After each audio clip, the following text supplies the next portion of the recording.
நாடாளுமன்ற தேர்தலுக்கான வேட்பாளர் பட்டியலை அதிமுக மற்றும் திமுக இரண்டு கட்சிகளும் வெளியிட்டிருக்கிறது. அந்த வகையில் 9 தொகுதிகளில் திமுக மற்றும் அதிமுக நேரடியாக போட்டியிட இருக்கிறார்கள். விவரங்களுடன் இணைகிறார் ராஜேஷ். 9 தொகுதிகள் என்னென்ன, அந்த வேட்பாளர்களின் வெற்றி வாய்ப்பு எப்படி இருக்கும்? விவரங்கள். 9 தொகுதிகளில் திமுக அதிமுக நேரடியாக போட்டியிடும் என்று தற்போது நமக்கு தகவல் கிடைக்கப்பட்டிருக்கிறது. ஏனென்றால் காலையில 16 தொகுதிகள் அதிமுகவினுடைய முதற்கட்ட வேட்பாளர் பட்டியல் வெளியிடப்பட்டிருக்கிறது. 16 தொகுதிகளில் அதிமுகவினுடைய நேரடி வேட்பாளர்கள் பெயர் பட்டியல் அறிமுகம் செய்யப்பட்டிருக்கிறது. அதே போல திமுகவை பொறுத்தவரையிலும் வேட்பாளர் பெயர் பட்டியல் அறிவிக்கப்பட்டிருக்கின்றது. அந்த ஒவ்வொரு தொகுதியாக நாம் பார்க்க போகின்றோம். அதுல பல தொகுதிகளிலே 9 தொகுதிகள். ஈரோட்டை பொறுத்தவரையில் திமுக வேட்பாளர் பிரகாஷ் அதிமுக வேட்பாளர் ஆற்றல் அசோக்குமார் போட்டியிடுவார் என தெரிவிக்கப்பட்டிருக்கிறது. இந்த ஆற்றல் அசோக்குமார் பொறுத்தவரையில் பாஜக சட்டமன்ற உறுப்பினருடைய உறவினர் அவர். அதே போல பிரகாஷ் பொறுத்தவரையில் இளைஞர் அணியில செயல்படக்கூடியவர். உதயநிதி ஸ்டாலின் அவர்களுடைய நல்ல ஒரு அன்பை ஆதரவை பெற்றவர் என்று திமுகவினர் குறிப்பிடுகிறார்கள். அதே போல ஈரோட்டை தொடர்ந்து மற்ற சில தொகுதிகளிலும், குறிப்பாக சென்னை எடுத்துக்கொண்டால் கூட வட சென்னை, அதே போல தென் சென்னை ஆகிய தொகுதிகளில் நேரடியாக திமுக அதிமுக களம் காணக்கூடிய சூழல் இருக்கிறது. மத்திய சென்னை பொறுத்தவரையிலே தற்போது வரை அதிமுகவில் வேட்பாளர் அறிவிக்கவில்லை. அதாவது 2ஆம் கட்ட பட்டியலிலே அந்த பெயர் இடம்பெறும். திமுகவை பொறுத்தவரையில தயாநிதி மாறன் அவர்கள் போட்டியிடுவார் என தெரிவிக்கப்பட்டிருக்கிறது.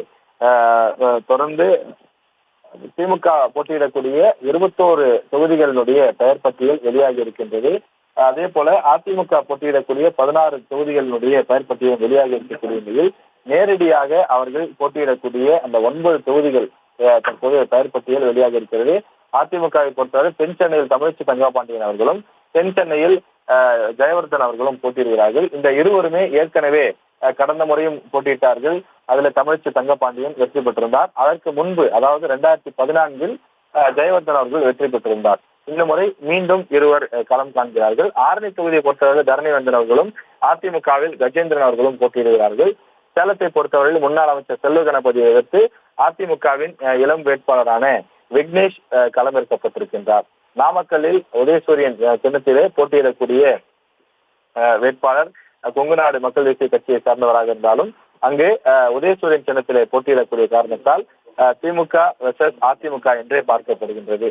இதே போல பல தொகுதிகளிலும் ஆரணி உள்ளிட்ட பல தொகுதிகளிலே, ஈரோடு உள்ளிட்ட பல தொகுதிகளில் அதிமுக மற்றும் திமுக நேரடியாக போட்டியிடக்கூடிய ஒரு சூழ்நிலை தற்போது நாம் பார்த்துக் கொண்டிருக்கிறோம். தேனி தொகுதியை பொறுத்தவரையிலும் தங்க தமிழ்ச்செல்வனை எதிர்த்து அதிமுக சார்பில் நாராயணசாமி என்பவர் களம் நிறுத்தப்பட்டிருக்கின்றார்.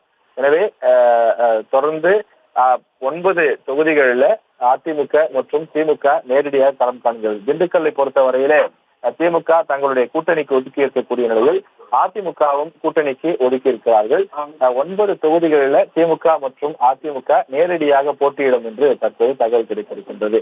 காலையில் 16 தொகுதிகள் அதிமுக சார்பில் முதற்கட்ட வேட்பாளர் பட்டியலாக வெளியிடப்பட்ட நிலையில் திமுக 21 பேர் அடங்கிய பெயர் பட்டியலை வெளியிட்டிருக்கின்றது.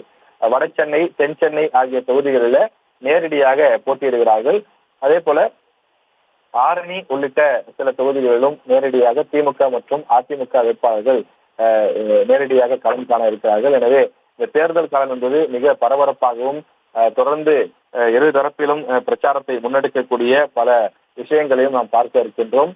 தொடர்ந்து பல இடங்களில் வேட்பாளர்கள் பிரச்சாரத்தை தொடங்கி இருந்தாலும் கூட இன்றைய தினம் அந்த வேட்புமனு தாக்கல் செய்வதற்கான தேதி என்பது தொடங்கி இருக்கின்றது. இன்று முதல் போட்டியிடக்கூடிய வேட்பாளர்கள் தங்களுடைய வேட்புமனுவை தாக்கல் செய்யலாம் என்று தெரிவிக்கப்பட்டிருக்கிறது. அதிமுக சார்பில் நாமக்கலில் தமிழ்மணி போட்டியிடுவார் என தெரிவிக்கப்பட்டிருக்கக்கூடிய நிலையில் அங்கு கொங்குநாடு மக்கள் தேசிய கட்சிக்கு உதயசூரியன் சின்னம் கொடுக்கப்பட்டிருக்கின்றது. செய்திகளை உடனுக்குடனும் துல்லியமாகவும் தெரிந்து கொள்ள சப்ஸ்கிரைப் பண்ணுங்க.